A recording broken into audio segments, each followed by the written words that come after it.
Here today with me we have Robin McDonald from Optimise, who specialises in online marketing and communication to help people grow brand awareness and business online.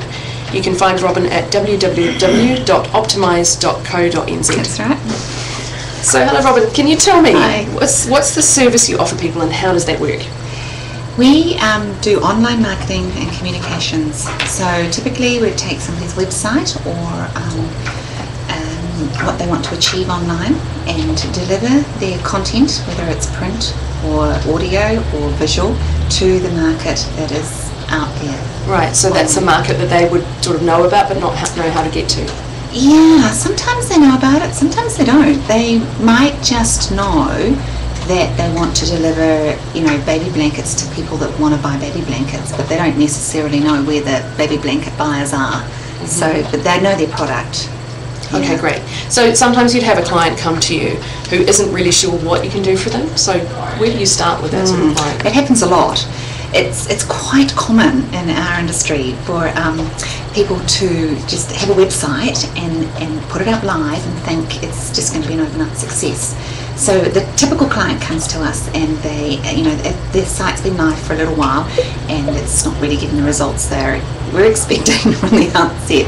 So they come wanting, they've kind of heard of, they know about Google, they certainly know about ranking on Google, and they just want to know how they can get their website up more. That is usually the very first step, and they come in the door and they want to know how they can do that better.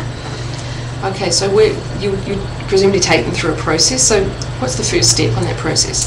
First thing we do is just pull back a little bit and we sort of get to know their business.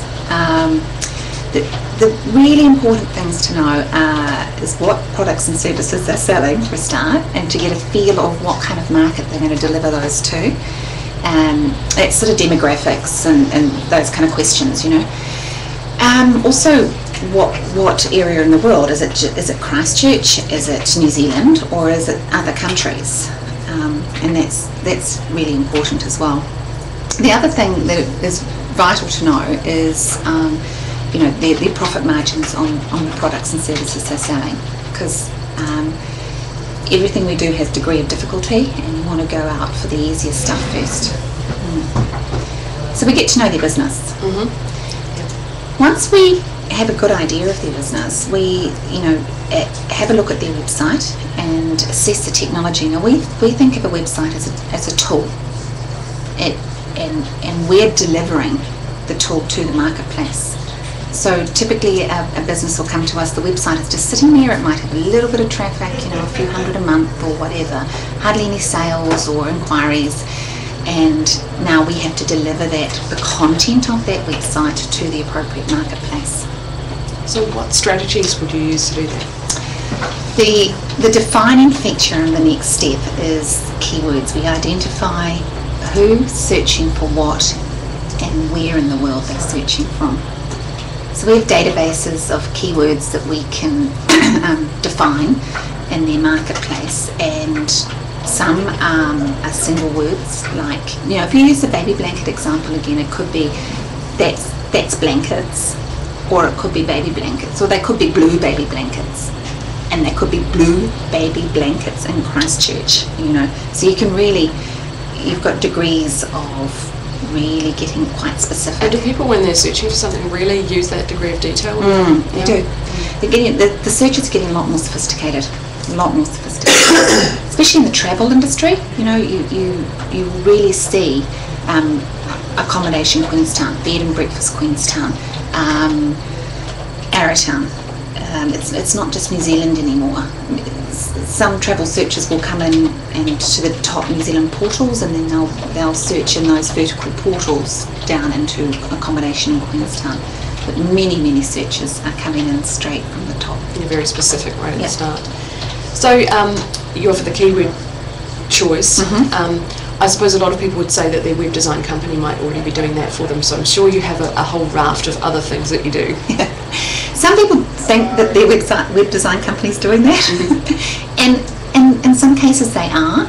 It's typically that they've just loaded up the good code on the website and they've set the technology of the website right, which is around about 20% of what needs to be done.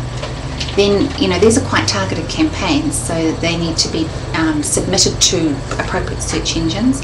And also when we're setting all of these things up, you've got to look, we just follow the rules of Google.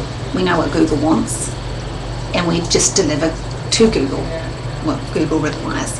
So the next component is how popular you are, and that in our world is called linking. A good link structure will help you get up to the top of your rankings a lot faster. So just delivering what the web developers deliver isn't typically enough. You do need a good link structure, and you need to be quite strategic about what you're doing. So explain what that link structure is exactly. This is, if you and I are both in communications, we could swap links with each other, and say, okay, well, I'll link to your website and you'll link to mine. Really what Google sees is relevance. Google indexes on relevance to your market.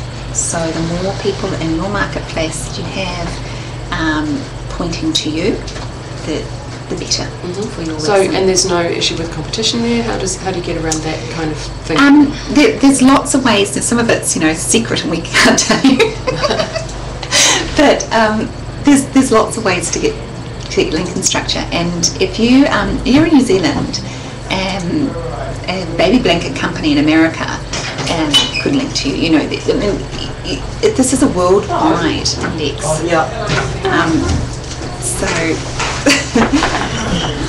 This is a worldwide index. So it doesn't really matter whether it's baby blankets in New Zealand or baby blankets in America. It's just the thing is that in New Zealand we're going out for the baby blanket market.